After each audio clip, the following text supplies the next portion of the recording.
Oke, selamat pagi, siang, sore, malam. Assalamualaikum warahmatullahi wabarakatuh. Di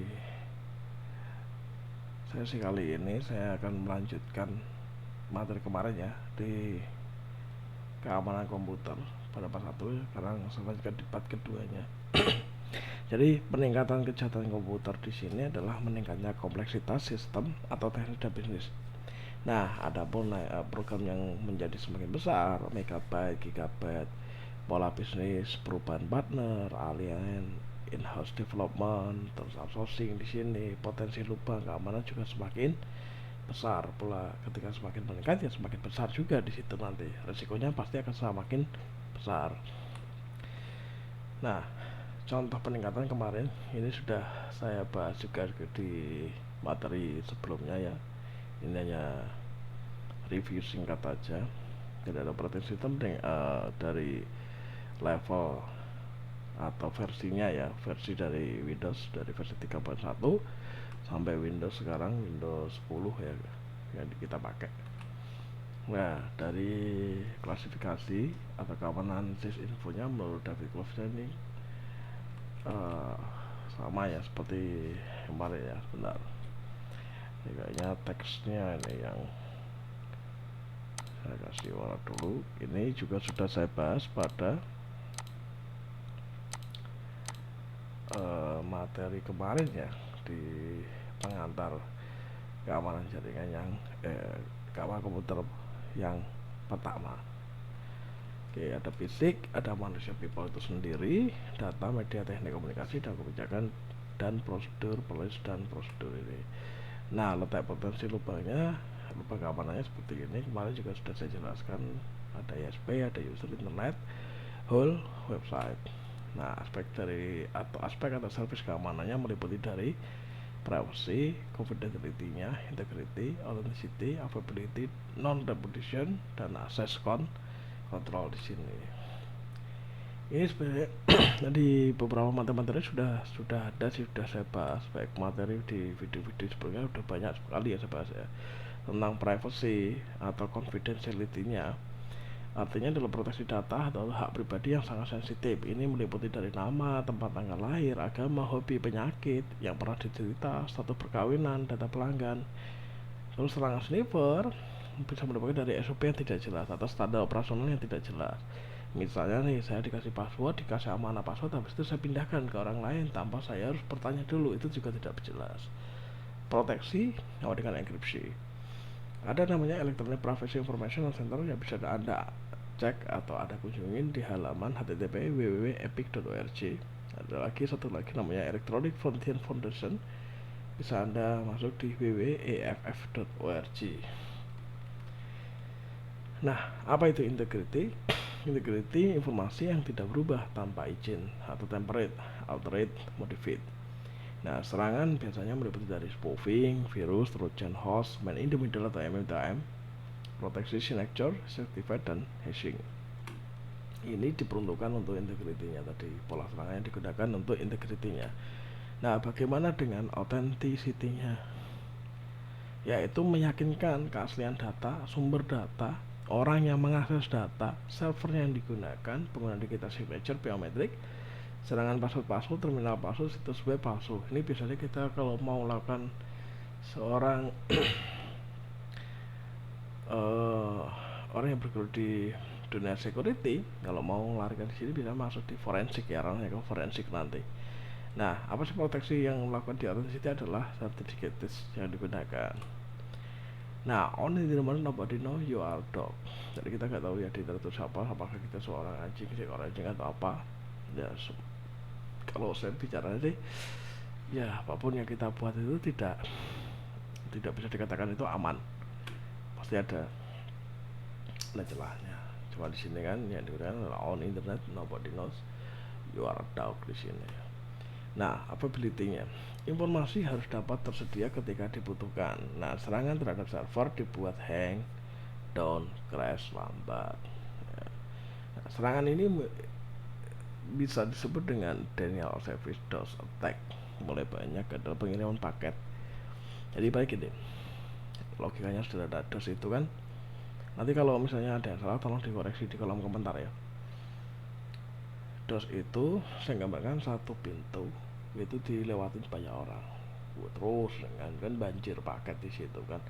Atau kalau enggak ping atau POD ya, dengan paket besar itu digunakan untuk denial of service. Nah, ada di DOS juga. Nah, nanti ada muncul namanya ada zombie, botnet dan sebagainya. Nanti bisa rekan-rekan bantu kira-kira apa sih yang perlu kita bahas di pengantar ini. Apakah kita akan bahas partnya dari zombie itu apa kita akan bahas tentang botnet itu apa, dan bagaimana mekanisme kerjanya botnet itu seperti apa, nanti akan kita bahas di situ. Tapi tentu saja saya harus menunggu dari teman-teman atau rekan-rekan feedback dari rekan-rekan semuanya. Terus ada namanya proteksi, meliputi dari backup, IDS, filtering router, dan ada namanya firewall. IDS sudah saya bahas juga kemarin ya. Ada banyak sih, ada HIDS, ada NIDS. HIDS itu adalah Host Intrusion Detection System, dan NIDS adalah Network Intrusion Detection System. Nanti ada muncul namanya honeypot, honeyweb. Itu seperti apa nanti ditulis saja kira-kira yang mau teman-teman mau bahas, yang belum paham apa nanti saya bahas di situ nanti. Ya sembari saya membagikan video tutorial yang ringan-ringan dulu ya. Jadi ingat di sini bukan channel hacking. Oke ya, di situ udah paham ya. Terus ada namanya non repudiation. Nah, di sini adalah tidak dapat menyangkal telah melakukan transaksi. Nah, ini menggunakan digital signature atau certificate. Perlu pengaturan masalah hukum bahwa digital signature sama seperti tanda tangan konvensional di sini. Ada lagi namanya access control, mekanisme untuk mengatur siapa boleh melakukan apa. Biasanya menggunakan password token, adanya kelas atau klasifikasi pengguna dan data. Ini di access controlnya di sini. Nah, jenis serangan attack menurut William Sterling, bukunya udah ada ya, William Sterling bukunya banyak sekali. Di sini ada interruption, DOS attack, network flooding, ada interception, password sniffing, ada modification, virus trojan host, ada verification, spoof packet. Ini menurut dari William Sterling. Interruption attack yaitu adalah denial of service DOS attack, menghabiskan bandwidth network flooding, memungkinkan untuk spoofed originating address. Nah, toolnya biasanya pakai ping broadcast, smooth, sync4, makeoff, variant float utility. Ini tool yang digunakan untuk DDoS. Ya semoga aja nanti tool ini udah masih ada ya. Ini tool yang sudah langka menurut saya. Kalau tool DDoS yang ini banyak, teman-teman bisa gunakan di Termux juga ada itu tool DDoS, bisa pakai hammer dan sebagainya. Terus ada namanya proteksi. Sukar jika kita sudah diserang. Filter at router for outgoing packet, filter attack originating from outside. Jadi kalau udah diserang ya sudah kan terus menerus. Biasanya di DOS itu nyerang paketnya terus biar situsnya itu lumpuh atau down, atau server tersebut akan down. Kasus yang pernah terjadi ya kemarin waktu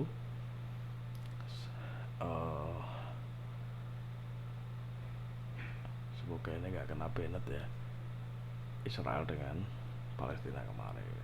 Jadi ada beberapa relawan dari cyber yang melakukan proses DOS attack. Selain DOS attack adalah device dan sebagainya. Nah, DOS-nya adalah menyerang atau melumpuhkan web server sana atau server di sana sehingga down. Sedangkan device itu adalah mengganti tampilan atau kita take over atau ibaratnya mengambil alih ya,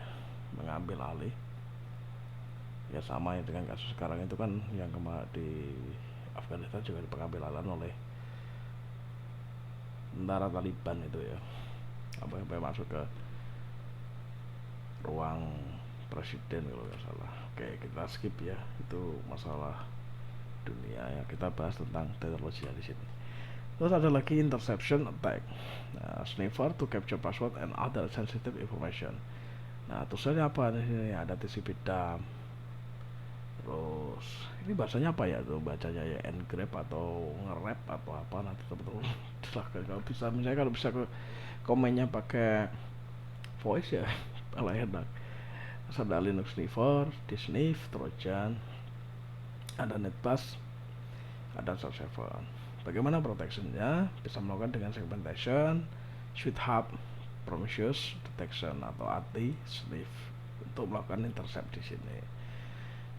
Nah, di modification attack adalah junk information atau program. Contohnya nih ada virus, trojan, test script, email or website digunakan di situ. Biasanya merubah. Dulu kan ada virus Dokul, ada Decoil dan sebagainya. Kalau ada Sality, ada virus 32, terus ada ransomware dan sebagainya. Atau merubah atau ada juga virus sekarang yang sudah mengenkripsi ya file yang kita miliki. Protectionnya adalah kita pakai antivirus, filter email server kita, integrity checker misalnya dengan tripwire dan sebagainya.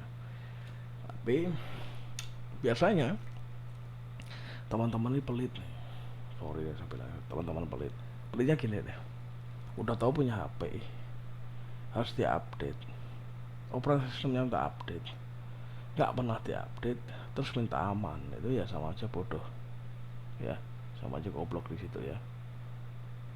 Kenapa saya bilang goblok? Nah, lo pingin aman tapi lo nggak pernah ngupdate, lo gimana ya kan? Sama lo pakai bajunya udah ukuran badanmu udah bengkak, tapi lo pakai ukuran yang masih M, ya nggak bisa, kan goblok kayak gitu. Jadi jangan dilakukan. Terus ada lagi namanya fabrication attack. Ini ada spoofing address is easy. Contohnya nih fake email, virus send email from fake user atau combined with DOS attack bisa, spoof paket bisa. Toolnya bisa virus paket transaction kit. Ini ada sendiri toolnya.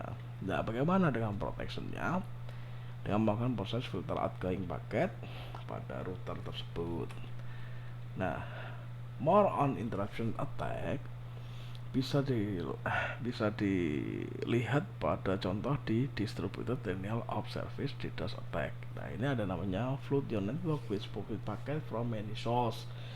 Jadi membajari paket dari mana saja. Cara gimana?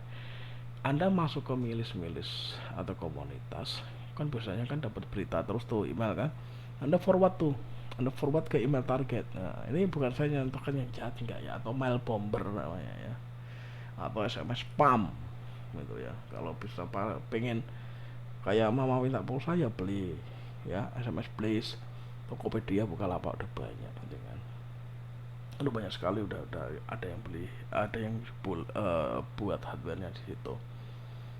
Jadi bermain cyber security itu jangan mikirnya gini loh, ini masanya dirubah.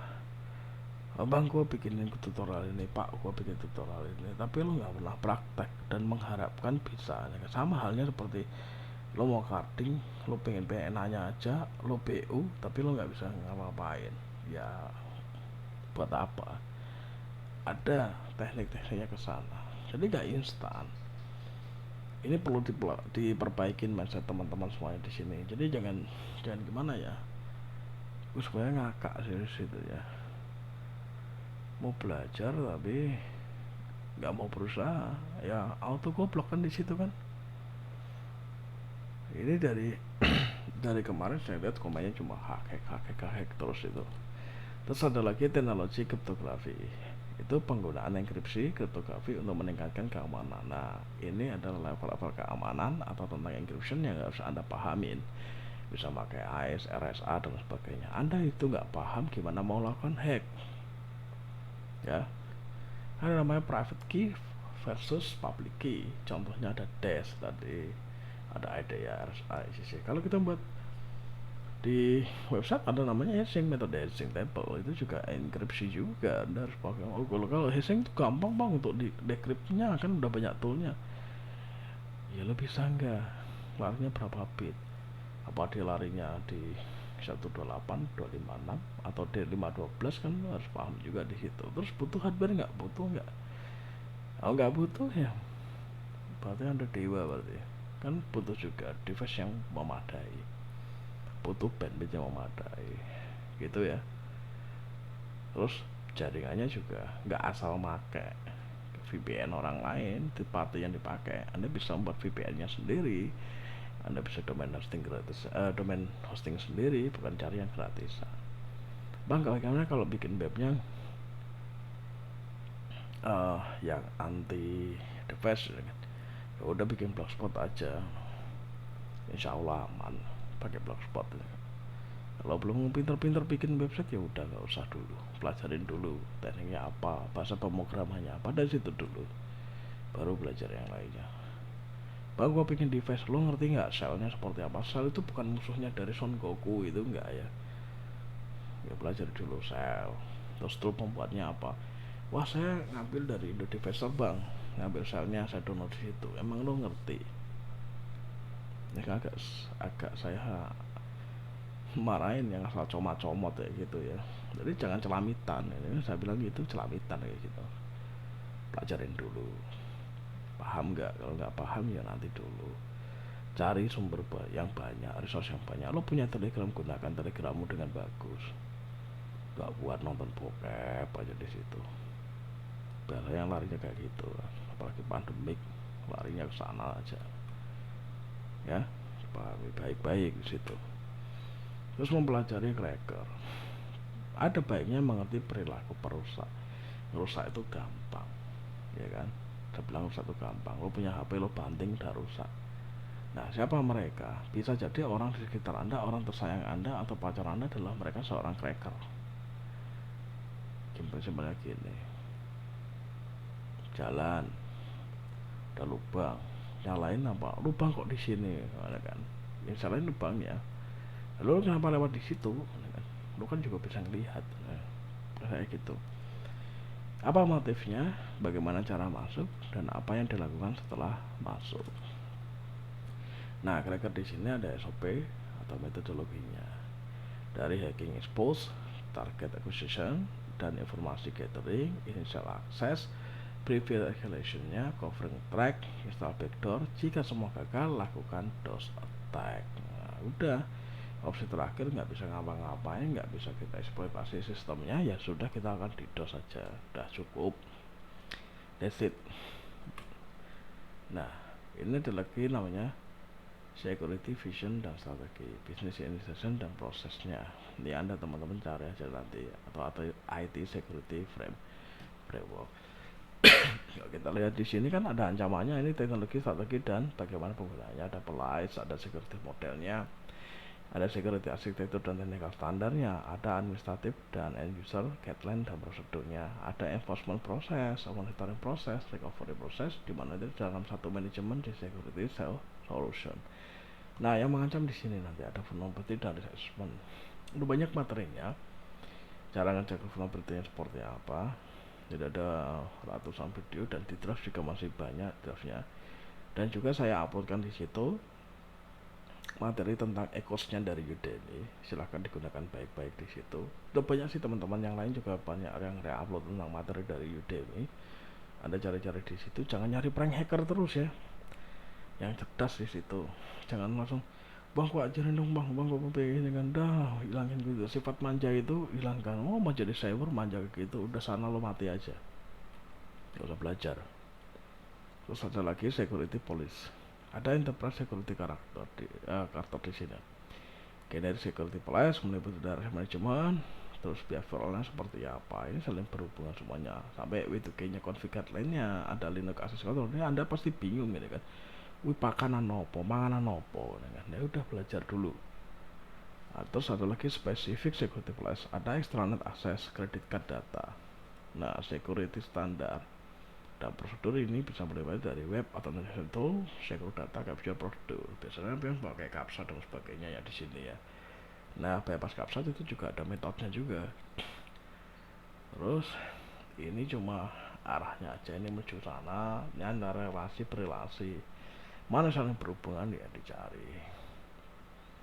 Tuh ya, ini dari security plus framework. Bang, minta slide-nya atau PPT-nya pakai Dorking. Kemarin kalau diajarin dikasih video-video kan. Itu aja. Bang, gua pengen lihat sih perang hacker beneran. Nah, perang hacker lah kalau ngeliat orang main Dorking udah perang hacker kan. Makanya jangan goblok gitu kan. Nah, kemarin itu adalah yang perang hacker yang ditunjukkan di situ adalah frame dari Contohnya dari Kaspersky atau TreatPad, Real TreatPad. Jadi gini loh, itu kan kumpulan serang-serangan yang terkolek di database-nya Kaspersky, ya, bukan orangnya. Nah, serangan itu kan nggak menuju orangnya. Ini mindset yang goblok, saya bilang gitu ya.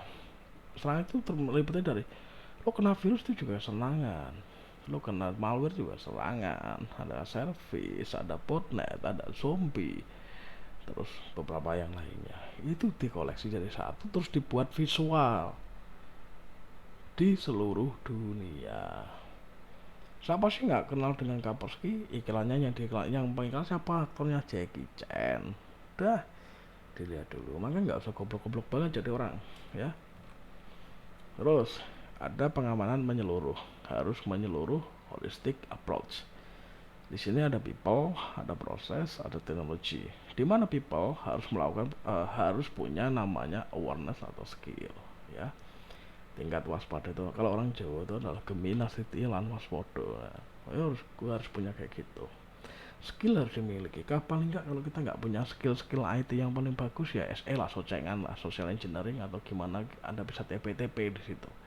Terus ada lagi namanya proses, security as part of business process. Terus ada lagi teknologinya, itu adalah implementationnya.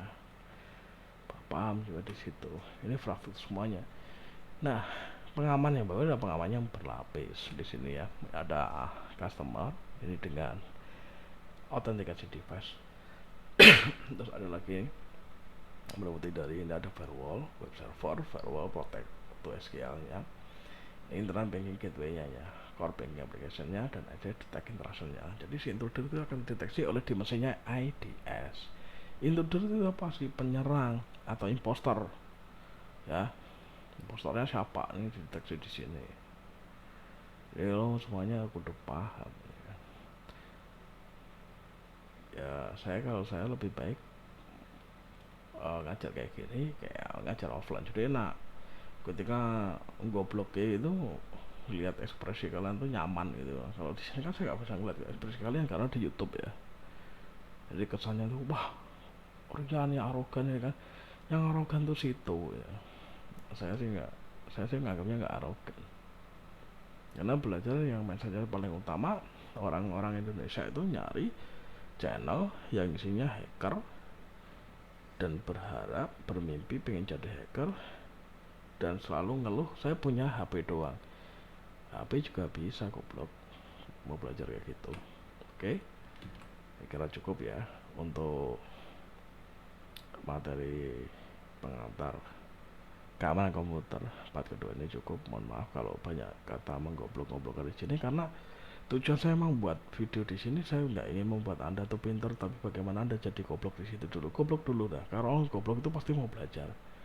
Ya di situ saya di situ dulu. Jadi kalau anda merasa pintar padahal anda udah merasa pengen, ya berarti anda udah di atas orang lain. Tapi kalau anda goblok kan pengen belajar terus gitu ya. Oke, mohon maaf kalau ada salah kata. Assalamualaikum warahmatullahi wabarakatuh.